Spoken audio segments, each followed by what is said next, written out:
یہ جو خواہش ہے ہمارے قوم کی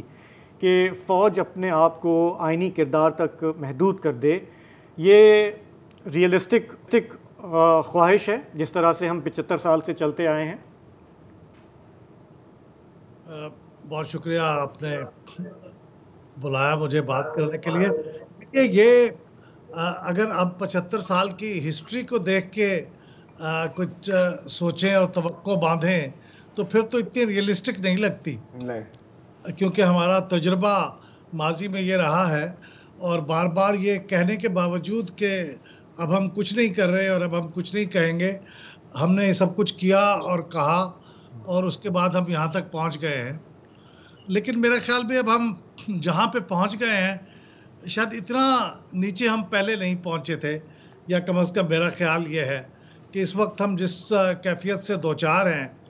اس میں شاید پہلی بار فوج کے سربراہ کو یہ کہنا پڑا، خود بھی اعتراف کرنا پڑا کہ ہم نے 70 سال سے آئین کی خلاف ورزی کرتے ہوئے سیاسی معاملات میں مداخلت کی، اور اب ہمارا ادارہ جاتی فیصلہ ہے کہ اب ہم ایسا نہیں کریں گے. تو میں نے کم از کم پہلے فوج کے سربراہ کو اس طرح سے کہتے ہوئے نہیں سنا، اعتراف کرتے ہوئے نہیں سنا. تو مجھے یہ خوش گمانی ہے، اللہ کرے ریئلسٹک ہو، کہ اب شاید ان کو خیال آ گیا ہے کہ یہ ان کے اپنے مفاد میں نہیں، ملک کے مفاد میں نہیں، کسی کے مفاد میں نہیں ہے کہ وہ اس طرح کی اگر مداخلتیں کرتے رہے تو سوائے بربادی کے تو اور کچھ حاصل ہونے والا نہیں ہے.